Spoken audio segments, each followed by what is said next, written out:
Jeg vil nu lave et perspektivtegning i GeoGebra ved at indsende et billede af skolen, og så finde linjerne i billedet, dybdelinjer, horisontlinje og forsvindingspunkt.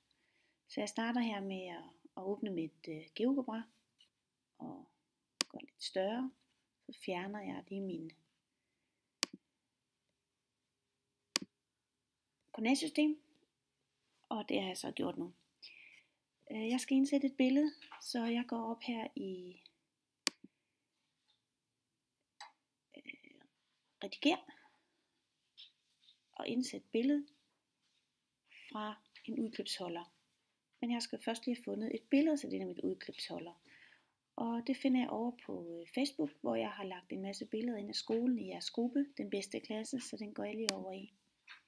Jeg klikker her. Så skal vi finde, hvad for et billede jeg vil have. Jeg tror, jeg vil prøve det her billede med kontorgangen. Jeg højreklikker på billedet, kopierer billedet, så ligger den inde i min udklipsholder. Jeg går tilbage til GeoGebra. Sådan. Rediger og indsæt billede. Indsæt billede fra udklipsholder. Sådan. Så ligger den her. Skal jeg lige have gjort, så jeg kan se den billede.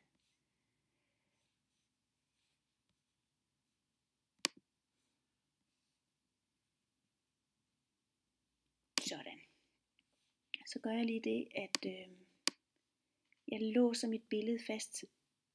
Hvis ikke jeg låser mit billede fast, så ændrer det sig i forhold til mine linjer. Så jeg går lige herned, højreklikker på den. Og skal lige have egenskaber. Godt. Vi har et fast objekt. Sådan. Og samme gør jeg herovre. Egenskaber. Et fast objekt. Sådan.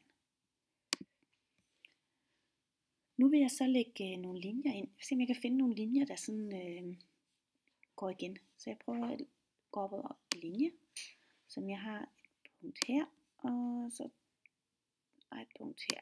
Samme har jeg oppe på den anden side. Og gør der. Og så vil jeg prøve at lægge den her. En dør. Og på mine billeder heroppe, de følger også. Sådan. Så kan man jo tydeligt se, at de her linjer,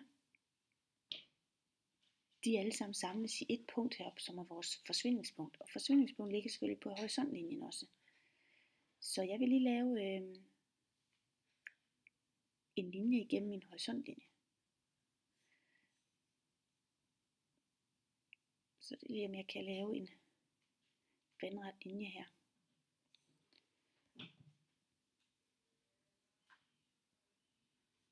Og faktisk måske noget at følge efter hernede i billedet hernede. Sådan. Så har jeg en vandret linje i min horisont. Så kan jeg tydeligt se, at her har jeg forsvindingspunktet og horisontlinjen. Så jeg kan sætte en linje ind heroppe også, der måske går ind i det samme. Fordi det her midt i billedet.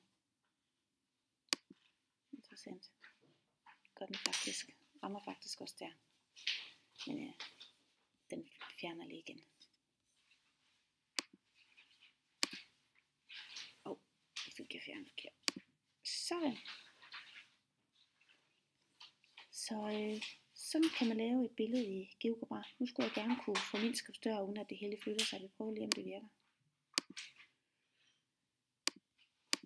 Sådan I kan se, at billedet og linjerne hænger fuldstændig sammen, som de skal.